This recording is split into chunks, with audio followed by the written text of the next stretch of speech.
آپ کہتے ہیں لوگ تو بہت دعائیں مانگتے رہتے ہیں. کتنی دعائیں مانگتے ہیں نا, صبح شام دعائیں مارکیٹ میں چل رہی ہیں ہول سیل کے حساب سے. اصل میں وہ دعائیں پڑھی جا رہی ہیں, مانگی بولو. دعا پڑھنا بہت آسان ہے. یونس علیہ السلام نے مچھلی کے پیٹ میں لا الہ الا انت سبحانک انی کنت من الظالمین کہہ کے دعا پڑھی نہیں تھی, یہ دعا مانگی تھی. اور ہم کیا کر رہے ہوتے ہیں؟ پڑھ رہے ہوتے ہیں. جتنے مرد یہاں بیٹھے ہیں, جتنی خواتین بیان سن رہی ہیں اوپر, ان سے گزارش ہے کہ اپنے معمولات میں دعا کا اضافہ کریں اور اللہ سے دعا مانگنے کا معمول بنائیں. دعا مشکل کیوں ہے یہ میں بتانا چاہ رہا تھا. باقی جتنی عبادتیں ہیں ان میں کتنی ٹینشن ہوتی ہے, وضو کرو پھر چل کے آؤ, صبح سحری میں اٹھو, روزہ رکھو. دعا میں تو کچھ بھی نہیں ہے, یوں کرو اور پڑھنا شروع کر دو. اصل میں دعا نام ہے دل کے لگنے کا, جذبے کے ساتھ مانگنے کا. شیطان انسان کو یہ باور کراتا ہے کہ تو مانگتا ہے ملے گا تجھے کچھ بھی نہیں, اس لیے مانگتا ہے ہی نہیں, پڑھتا ہے. کیونکہ جب مانگ رہے ہوتے ہیں نا تو پتہ ہوتا ہے کہ ملنے والا بولو کچھ بھی نہیں. لیکن چونکہ مسلمان ہیں شاید ٹرائی کر کے دیکھتے ہیں, شاید کچھ ہو جائے, تو زبان تھوڑی گھس جائے گی. اس جذبے سے جب دعا مانگی جاتی ہے تو وہ دعا نہیں کہلاتی. دعا کا مطلب یہ ہوتا ہے کہ میں نے جس کے دربار میں ہاتھ پھیلائے ہیں وہ بڑا جواد اور کریم ہے. اور نبی نے فرمایا اللہ کو اس بات سے شرم اور حیا آتی ہے کہ کوئی اس کے سامنے ہاتھ اٹھائے اور اللہ ان ہاتھوں کو خالی واپس کر دے.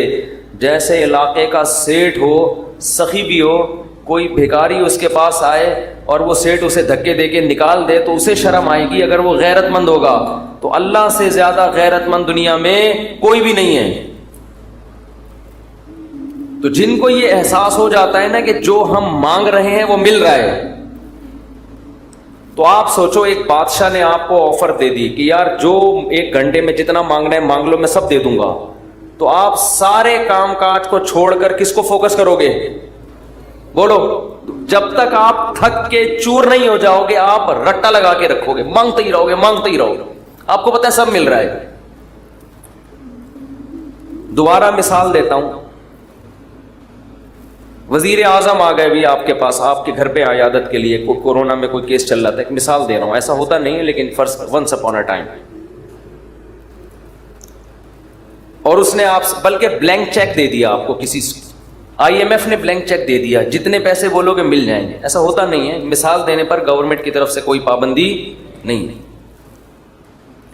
تو آپ اس چیک پہ کیا لکھو گے؟ بولو. 5 روپے, 10 روپے, 20 روپے, 30 روپے. وہ کہے کہ ایک ہی دفعہ بھرنے کی اجازت ہے, دوبارہ آپشن.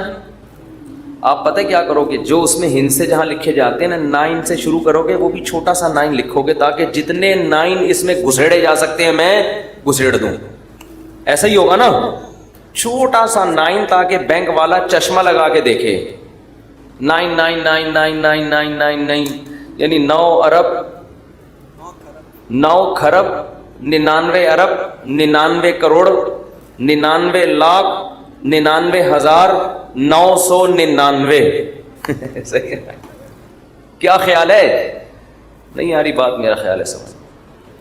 9 کھرب سے بھی زیادہ اگر کوئی ہنسا ہوگا نا وہ بھی گھسڑ دو گے اس کو. 9 کھرب سے اوپر کیا ہوتا ہے؟ 99 کھرب. 9 کھرب نہیں, سوری غلطی ہوگی, یہ پورے 10 کھرب کا نقصان ہو رہا ہے بھائی. 99 کھرب 99 ارب 99 کروڑ 99 لاکھ 99,999 کا چیک بنا کے دو گے کہ نہیں دو گے؟ بشرطے کہ یقین ہو کہ یہ میں خواب نہیں دیکھ رہا ہوں. ورنہ بعض دفعہ آدمی کی آنکھ بھی کھل جاتی ہے ایسے موقع پہ. وہ ایک آدمی کی لاٹری نکلی نا,